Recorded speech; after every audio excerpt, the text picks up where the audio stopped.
love it when Zoom gives you the glitch for just a moment, and then it's like, we're now live. So there's always that just a sneak little peek at, is this going to work or not? Okay, we are live. I love it. Love it when technology works. Jennifer Bleam, Cybersecurity Sherpa. Thank you to everybody joining us. Thank you to Art Gross for hopping on. We try to do this to talk about Breach Secure Now at least once a quarter, find out about what all the new things are that are coming out. So Art, thank you for making time for us today. Jennifer, I always love being on here and talking to you. And we were just saying, we talked for 2 minutes before, and now let's go and just start talking. So so much to talk about. So yes. Let's lead in with this, because I always like talking about the newer, latest, greatest things that are happening. And you guys have just rolled out something pretty exciting. So one of the things that I hear that you've probably heard over the years is, okay, so I try to do a dark web assessment. And I try to do like maybe a simulated phishing attack, but then my clients say, okay, but my employees are different. I know those are the statistical truths. How are you helping to alleviate that sales objection?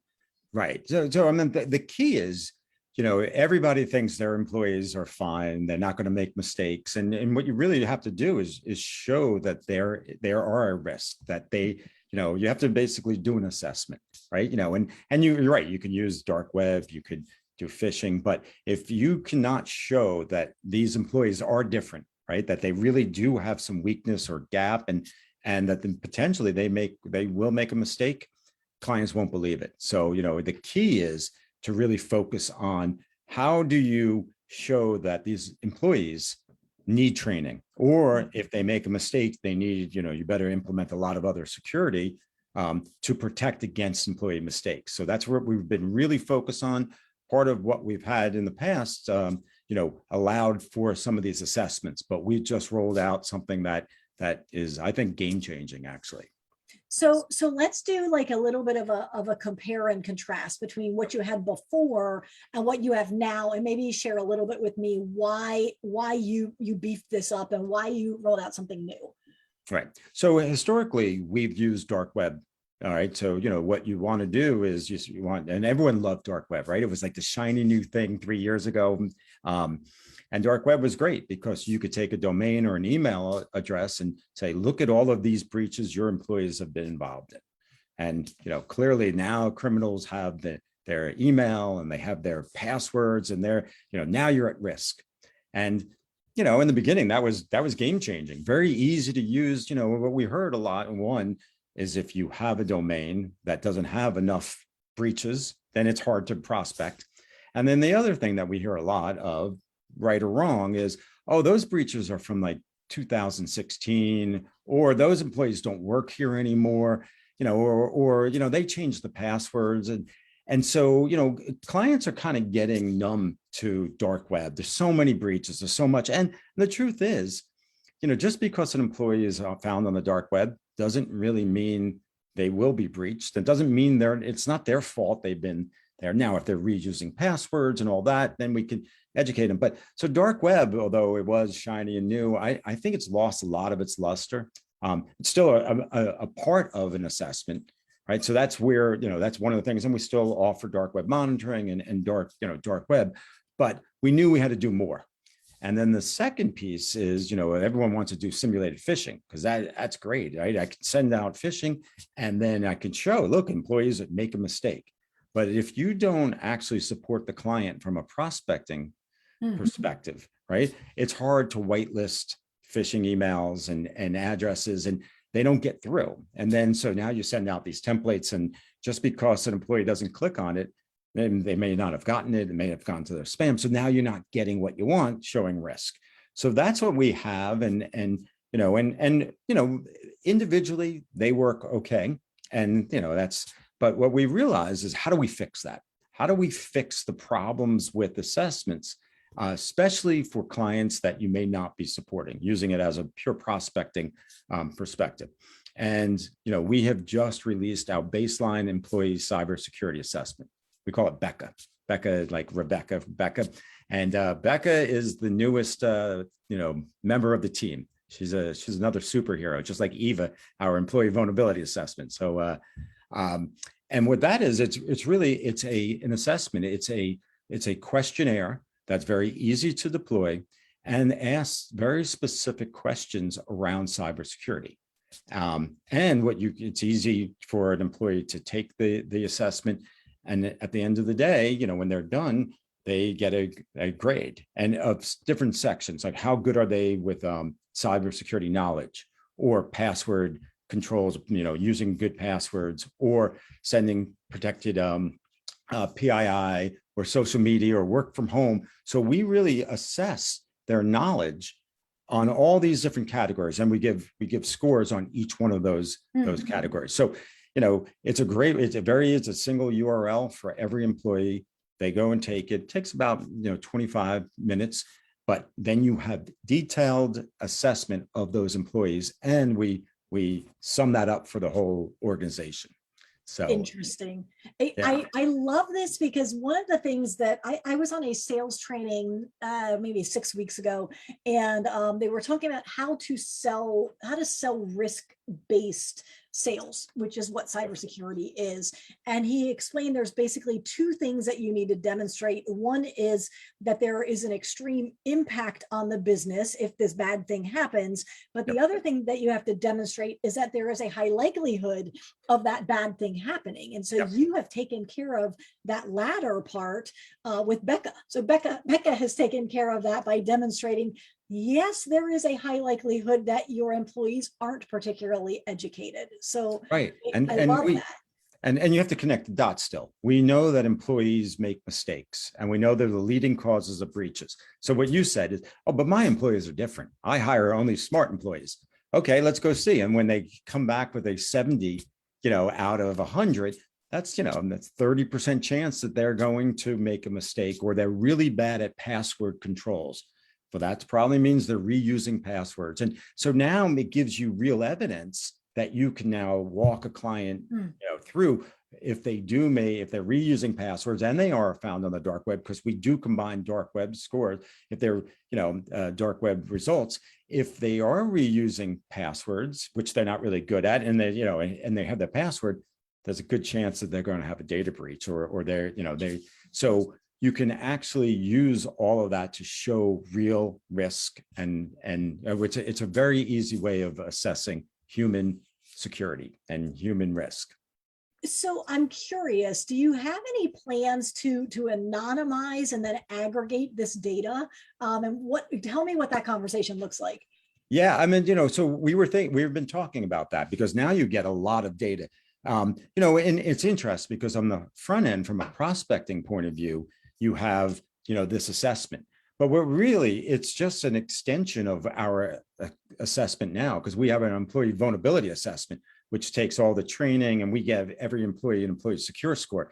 So the combination of that pre-training assessment and the training assessment, there's lots of great data, and we're actually analyzing it, looking at what are industry standards. In a company with 40 employees, this is what we see. In larger companies, this is what we see. So we definitely want to take that data and publish that data, and also just benchmark it.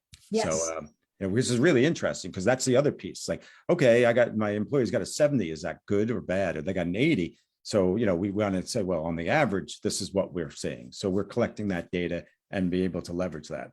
And then potentially even see that improving over time as they are Breach Secure Now partners, and they are educated, and they are getting monthly education or periodic education, that they can maybe go back through that again.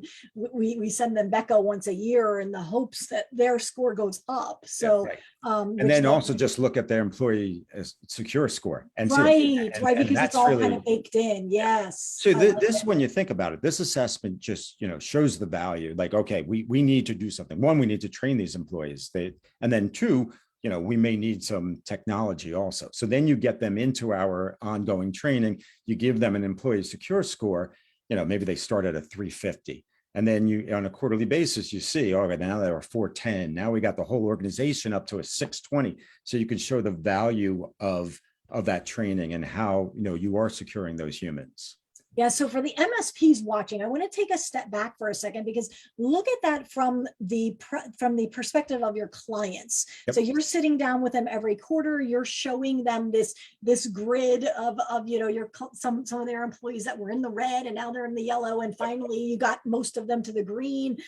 And then they start to think about maybe finding another IT company. And then you slide in with another quarterly business review that has these scores on it. And they're like, wait, am I going to lose? I like this dashboard executive summary view. So I don't want the MSPs to overlook that, because it's not ho hum. Oh, there's a dashboard. No. This is important for you to go over with your clients, and it makes them stickier.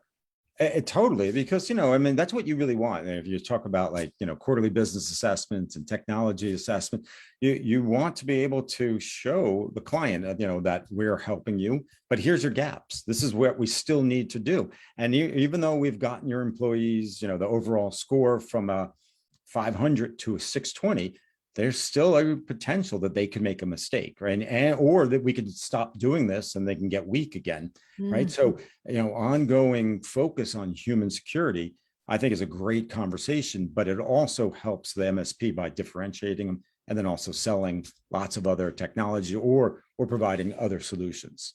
And I want to reiterate that, because you mentioned that, but I don't want it to get overlooked. You're not using BECA so that the MSPs will sell breach secure and analysis services as a standalone product or service.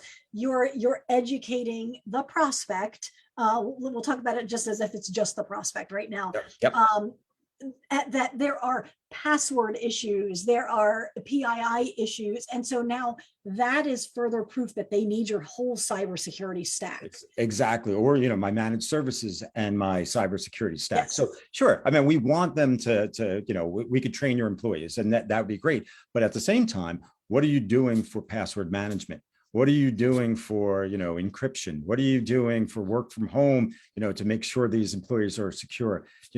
All of those technology. What are you doing for disaster recovery if somebody falls for a phishing scam and, you're a ransomware victim? It's a great conversation by saying, this is what employee mistakes lead to. What are you doing? And then if you find a client that doesn't have that technology, those are solutions that my MSP can help you with. And, and so it really, yes, clearly we want to show human risk. So we, obviously want to train those employees, but I think the real value is selling managed services and managed security. Love it. Okay, so let's talk about it again from the prospecting standpoint. Yep. Is your team going to be providing any kind of white label marketing or any kind of training on how does someone use BECA to prospect and to do some lead gen? Absolutely. I mean, that's one of the things. What we realize, we have lots of tools. If you don't help MSPs figure out, one, how to use it, but also how to position it. So, we have tons of white label marketing around it, not only, so they can understand it, but so they can present that to their clients. The reports are very easy to look, read, and very understandable, because that's the key. You want to take this assessment and you want to make sure the clients that, the bulb goes off and goes, wow, I have a real risk here. So yes, we have tons of that. And we've been working on that. That's part of our whole development cycle now. Like when we're developing a new product or service, we're working on all the marketing to go along with it up front. So when we release it, our partners are ready to go. I love it. And I think for many MSPs, they don't realize that challenge, that you essentially have two audiences that you have to write everything for. You need to explain to the MSP what it is, and it's probably relatively technical, the bits and the bytes, and how is this going to be delivered and whose domain and all of that. But the client, the end user client, doesn't care about any of that. They care about what's in it for me and what am I going to get out of it. And so you have to do both sides of that coin, which is sometimes a very tough job. Your team does a great job with all of the marketing, both to MSPs and then the sell through motion, for the MSPs to use. Yeah, I mean, you totally get it. You totally get it, because what we use to market BSN to our partners is not the same marketing that they use for. You can't just say, oh, we'll take the BSN logo off and use that, because we're talking to two different audiences. We're talking to MSPs and we want to show the value of our services. but then we want the MSP to be able to show the value of their white labeled services to their clients. So it is a challenge, but it's something that we've been doing for so long that we know how to do it now. And we were, but in the beginning we didn't do that. We we focused on the MSPs, and then they said, how am I going to present this to my clients? So, we, in the last couple of years, we focus a lot on that client level marketing. So I want to talk about the marketing for just a minute, and then Sure. we'll shift back to something you said earlier.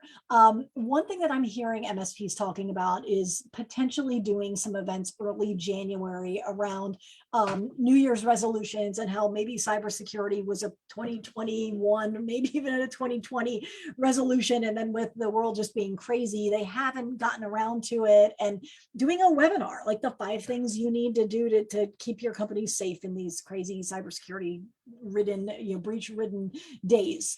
So you have some resources that MSPs could probably lean on to help execute a training like that, correct? Absolutely. One of the things, I think the beginning of the year is a great time to start talking about, security, right? People have, I have resolutions, and this year I'm going to really focus on, I'm going to worry about ransomware, or I'm going to make sure my company from an MSP or from an SMB point of view is protected. So MSPs, want to start to talk about security and how they can help early in the year while businesses are thinking, new and fresh, right?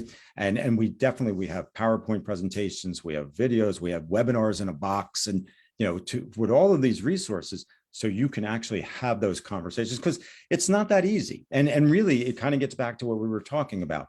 One of the challenges MSPs have is, they want to talk about the pipeline, of ransomware. They want to talk about hospitals. But if you're talking to a small medical practice, or you're talking to a print shop, or they don't care about, $4 million ransomware attack. It's not relatable. So, Right. It's hard to present information that's relatable. And that's one of the things we've done. We've put together a lot of marketing materials that small and mid-sized businesses will find relatable, and make it easy for the MSPs to present that.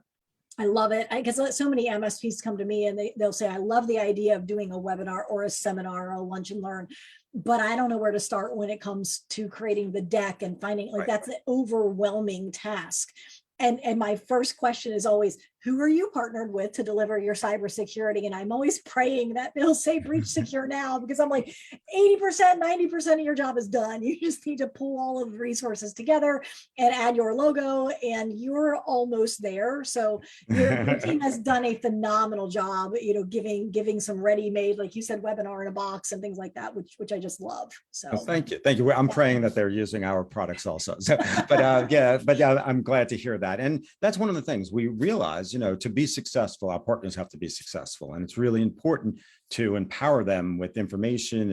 And this year, we've been talking a lot about, can we do more infographics? Can we do more different types of content to help our partners? That, our newsletters are, all white labelable, I guess. I don't know if that's a word or not, but they can take it and they can slap their logos on it, distribute that. We're looking at different types of content, so they can now send that out in their weekly or monthly campaigns. So the more that we can help our partners, get that message about cybersecurity out there, the more that they'll be successful and we'll be successful.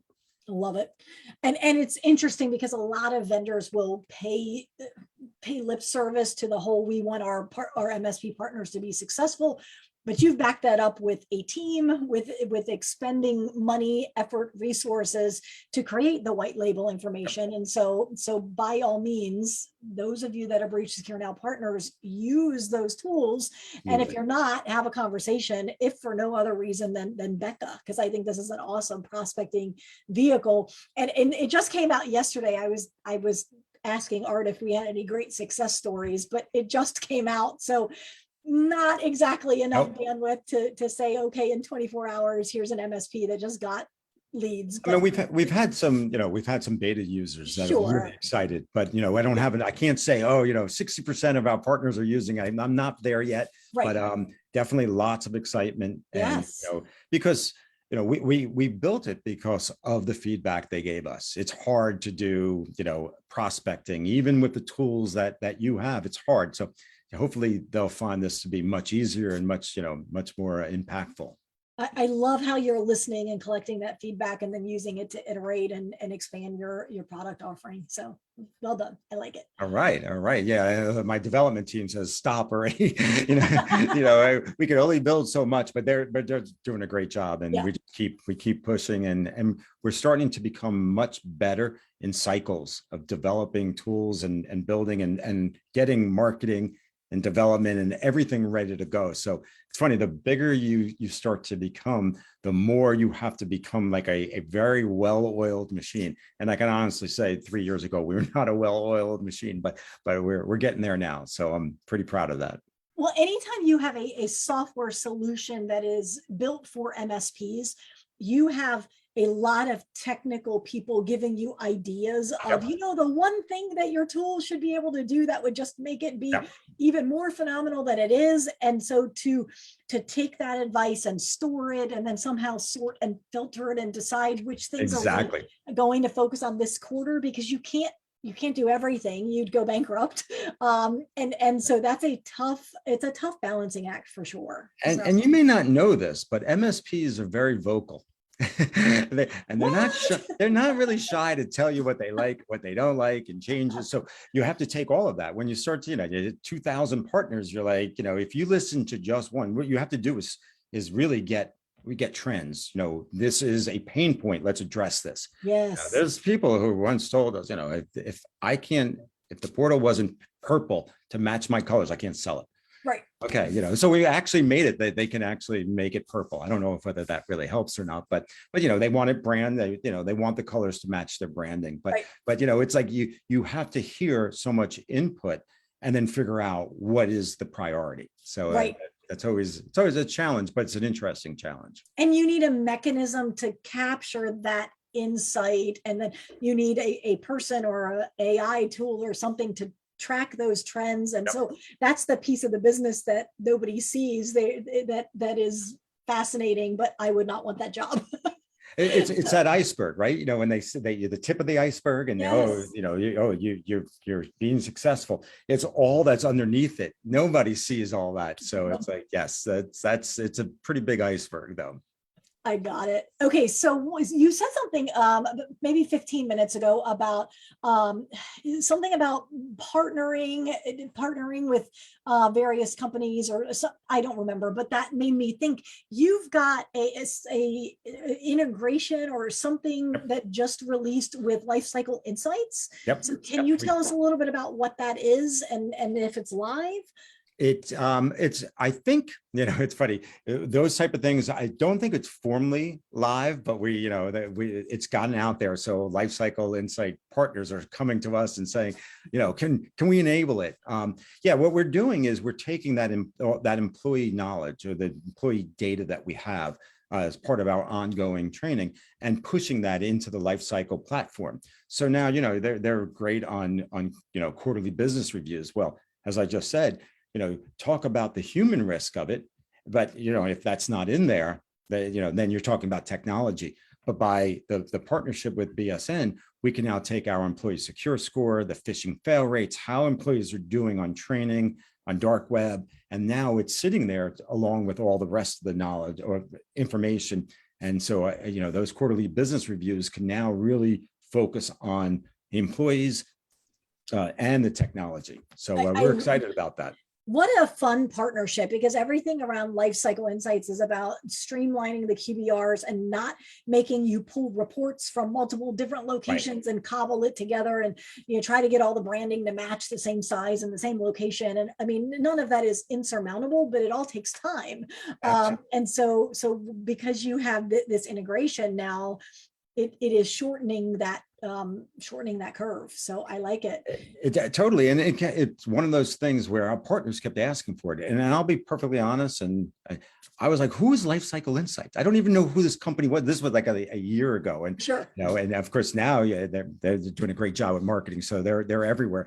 But I'm like, what do you want? What do they do? So I had to like actually start digging around, and then, Right. but that was really driven from our partners. They were using Lifecycle Insights, and they said, man, if I could just get that BSN data in there, it would make it better. So, we had some conversations, and it went really quick, and they were great to work with. And I think it's going, so far the partners, who have been the kind of beta, but extending to like a lot of partners are really, they're finding it very valuable. That's awesome. Yeah, I know Marnie and Alex both, and it does not surprise me that you're getting along well with the team. And then it further cements the fact that you are listening to feedback. You're looking for continuous improvement. So the Kaizen concept of just continually improving and iterating and just making the whole customer experience better. I love it. Absolutely. And, it's our strategy. We have this employee secure score, in our marketing, we compare it to a FICO credit score, right? Instead of your credit worthiness, it's your security strength. And if, your FICO score is everywhere, it's, banks use it. What we want to do is take that ESS and put it everywhere. So now, if you really believe that employee risk drives cybersecurity sales and solutions, then we want to get that everywhere, because that could help all of these MSPs and our partners show risk, and then, put that along with all the rest of the solutions. So if we can integrate more and more with other platforms, that'll just help them. And it's exciting to see our ESS becoming more of a standard out there of measuring employees. I love it. Okay, can you give us any hints of what's coming in 2022, either partnerships or iterations of the tool? All of it, all of that. Yeah. So, we're looking at we're in conversations now with other platforms to integrate. One of the good news about integrating with Lifecycle Insights was, we solidified our APIs. So now that we've built those APIs, it's really a matter of the integration with other platforms become much easier. So those platforms could easily pull the data. So now it's just a matter of finding the right platforms that we want to integrate with, and then enabling them. So we have about 3 or 4 we're in conversations with. I can't mention any names yet, but you're going to see more of those in 2022.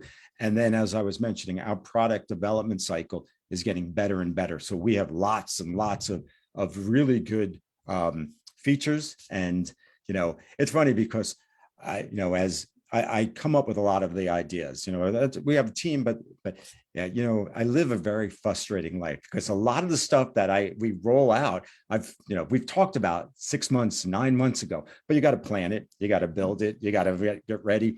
So, our product roadmap is pretty strong in 2022. So you're going to hear a lot of really exciting stuff, and marketing, our focus on marketing, as we showed in IT Nation.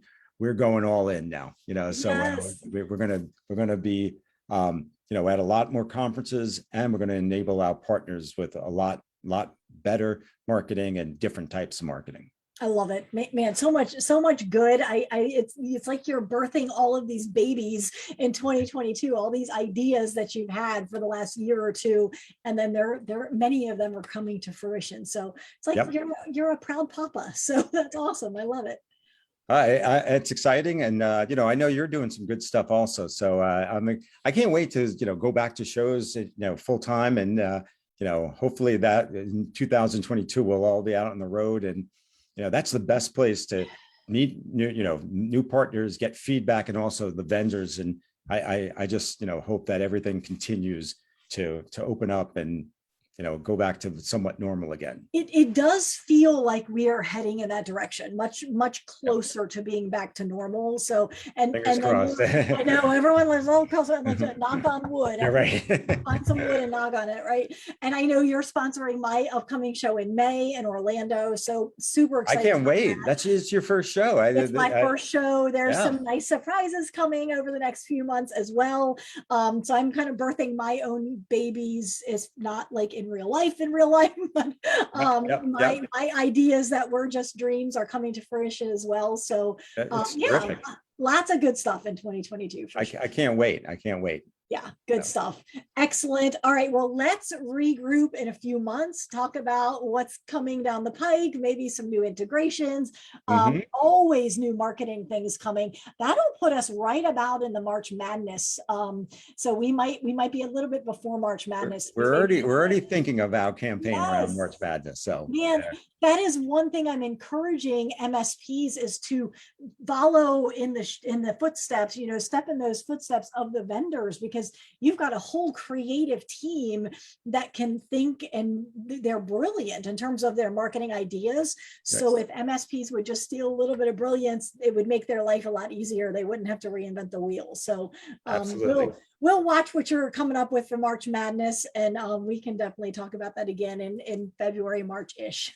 Terrific. Well, I am looking forward to a great 2022. I can't wait to be at your show. I'm looking forward to, I love your Facebook group, and I think, good things next year. Agreed. Thank you again so much for your time. I appreciate it. All right. Take care. All right. You too. Bye. Bye.